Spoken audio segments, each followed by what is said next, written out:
जय हिंद साथियों। इस वीडियो में आपको स्वागत करते हैं।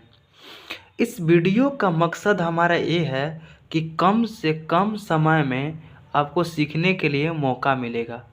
मान लीजिए कि आप कोचिंग में पढ़े हुए हैं, तो उससे पढ़े हुए हैं तो यहाँ पे रिवीजन होगा।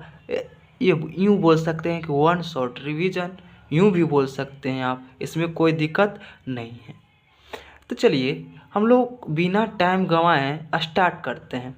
एक क्लास 12th का फिजिक्स चैप्टर का नंबर 1 है, यानी कि फिजिक्स चैप्टर में जो पहला लेसन है उस चैप्टर का नाम है विद्युत आवेश तथा क्षेत्र।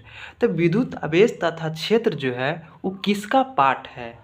वो इलेक्ट्रोस्टैटिक्स का पार्ट है। पहला चैप्टर का नाम है इलेक्ट्रोस्टैटिक्स का पार्ट नंबर 1 है, इलेक्ट्रिक चार्ज एंड फील्ड, विद्युत आवेश तथा क्षेत्र।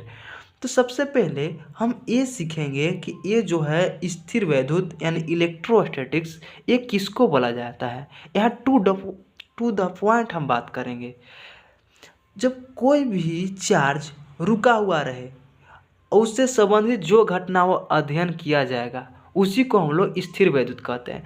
जैसे मान लीजिए कि एक पेन रुका हुआ है, एक कॉपी क्या है, रुका हुआ है, स्थिर है। तो यहाँ नाम देखिए यहाँ पे क्या लिखा हुआ है, स्थिर लिखा हुआ है। यानी कि यहाँ पे जो आवेश रहेगा स्थिर रहेगा। इस चैप्टर में ही आवेश स्थिर रहेगा और इससे संबंधित इस चैप्टर में जो पढ़ेंगे, जो अध्ययन करेंगे उसी को बोला जाता है स्थिर वैद्युत। यानी कि हम विद्युत क्षेत्र आगे पढ़ेंगे। तो विद्युत क्षेत्र कब उत्पन्न होगा? जब चार्ज रुका हुआ रहेगा तब, ठीक ना। जब चार्ज रुका हुआ रहता है, आराम से बैठा रहता है, तो विद्युत क्षेत्र उत्पन्न केवल होता है। क्या होता है? विद्युत क्षेत्र केवल उत्पन्न। तो इसी चैप्टर में पढ़ना है। यानी कि इस चैप्टर में जितना पढ़ेंगे वो आवेश क्या रहेगा, रुका हुआ रहेगा। तो इसके बाद में हम लोग जानते हैं कि विद्युत आवेश क्या है। विद्युत आवेश जानने से पहले हमको इलेक्ट्रॉन जानना होगा। इलेक्ट्रॉन, जैसे इलेक्ट्रॉन का वैल्यू क्या होता है हमारा? इलेक्ट्रॉन का वैल्यू होता है 1.6 गुने 10⁻⁻⁰ कूलम होता है। तो इलेक्ट्रॉन का तो वैल्यू जान चुके हैं हम लोग। अब हम लोग न्यूट्रल कहने का मतलब उदासीन के बारे में जानना होगा। तो किसी भी वस्तु में इलेक्ट्रॉन की संख्या और प्रोटॉन की संख्या बराबर हो जाए उसी को उदासीन कहते हैं। उसी को उदासीन कहते हैं। उदासीन में न्यूट्रल, यानी कि 10 इलेक्ट्रॉन है और 10 क्या प्रोटॉन है, तो इसके क्या बोलते हैं? उदासीन। इसका मतलब समझाएंगे। तो किसी भी वस्तु में इलेक्ट्रॉनों के कम या अधिकता को आवेश कहते हैं। जैसे दो गो बॉडी है, एक ए और एक यहाँ क्या बी, ए और बी है। तो इसमें से इलेक्ट्रॉन मान लीजिए कि इसमें चला जाएगा, 10 इलेक्ट्रॉन इसमें भी और 10 प्रोटॉन, 10 इलेक्ट्रॉन इसमें भी 10 प्रोटॉन भी था। दोनों न्यूट्रल बॉडी, यानी दोनों में सेम था इलेक्ट्रॉन। तो इसमें से 2 इलेक्ट्रॉन इसमें आ गया। तो बताइए इसमें इलेक्ट्रॉन की कमी हुआ कि नहीं हुआ? ए वस्तु में हो गया। अब बी में क्या हुआ? अधिकता हुआ। अधिकता माने कि ऐड हुआ, जुड़ गया बी वस्तु में। और ए में क्या हो गया? कम गया। इसी को हम लोग क्या कहते हैं? आवेश कहते हैं। यानी कि इलेक्ट्रॉन या तो कम जाए या तो अधिक हो जाए, उसी को हम लोग विद्युत आवेश कहते हैं। तो देखिए एक वस्तु से इलेक्ट्रॉन इसमें चला गया तो इसमें इलेक्ट्रॉनों की ए में कमी हुआ और बी में क्या हुआ? अधिकता हुआ। इसी को हम लोग क्या कहते हैं? विद्युत आवेश कहते हैं।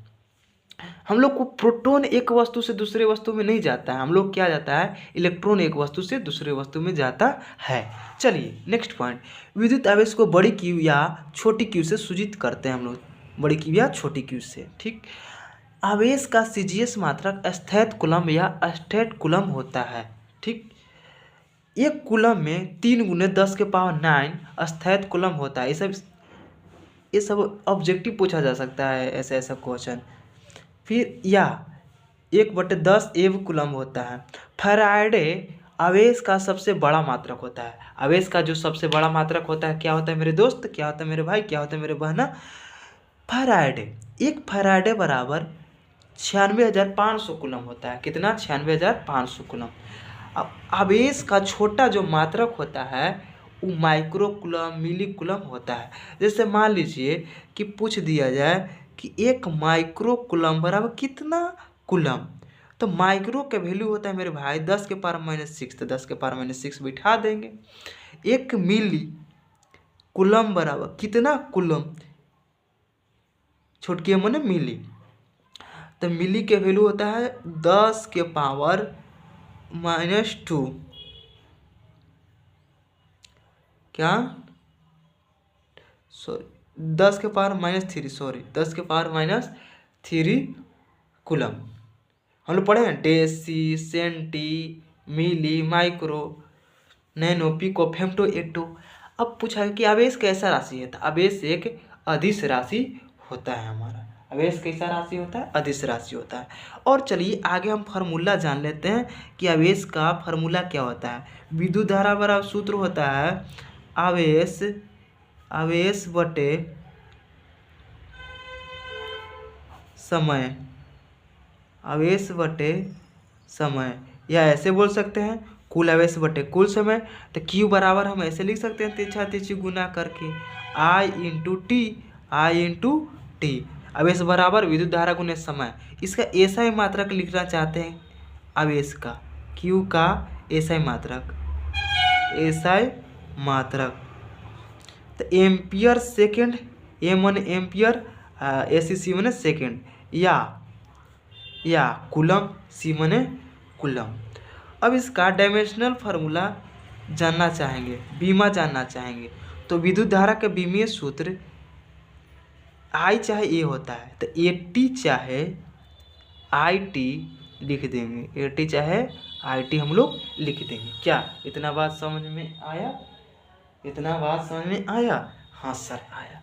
तो इस पॉइंट के ध्यान रखिएगा, इतना पॉइंट के। तो ठीक है, तो इस वीडियो में यहीं तक। हम देखते हैं कि इस वीडियो में कितना प्यार मिलता है। अगर ऐसा वीडियो चाहिए तो प्लीज़ ये वीडियो को लाइक करें, शेयर करें और सब्सक्राइब करें। All the very best.